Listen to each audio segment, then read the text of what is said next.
Welcome to House Edge. Before we start the episode, make sure to like, comment, and subscribe here on YouTube. And check us out on Twitter, TikTok, and Discord at House Edge Bet. Links down below. Enjoy the show. Hello and welcome to another episode of House Edge. As you can tell, I'm alone this week. Rob is dealing with a family emergency and does not have the right equipment to record with. So I'll be giving out his picks and giving out my picks, obviously, as well. Let's get started with college football. The singles plays. We don't have any common plays in our singles this week. I am taking Penn State 34.5 points over Bowling Green.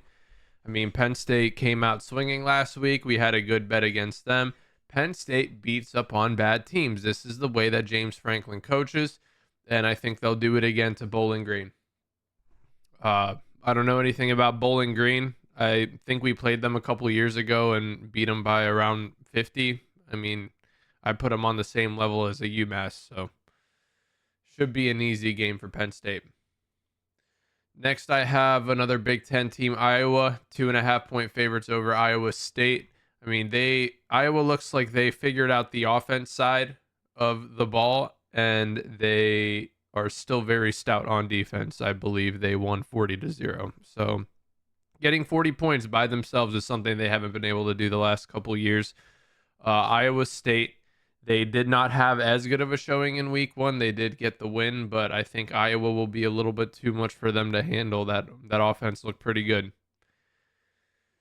And lastly, I'm going to be taking Tennessee 7.5 point favorites over NC State. I just think this high-powered SEC offense is going to be a little bit too much for NC State to handle, even though NC State is one of the better teams in the ACC.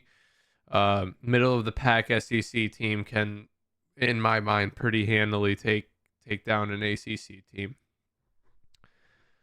And Rob's picks, I'm not going to give an explanation for them for obvious reasons, but he has Penn State, Bowling Green to go under 48.5 points.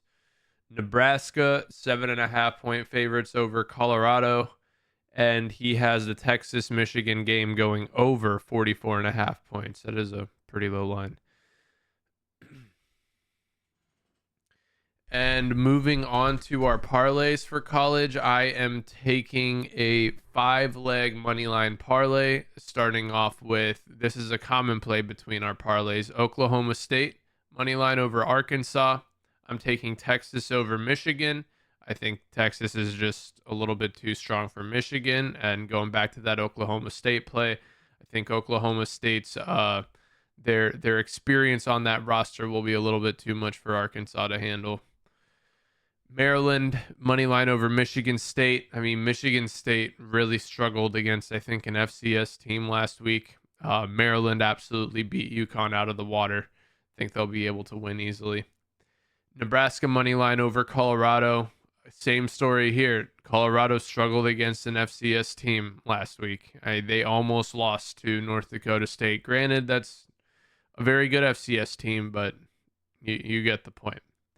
And lastly, Kansas money line over Illinois. It's just a Big Ten team that doesn't do well against out-of-conference opponents. Illinois, just like Minnesota last week, who cashed for us at the end. UNC's quarterback went down, and they still managed to lose that game by the 2 points that we needed.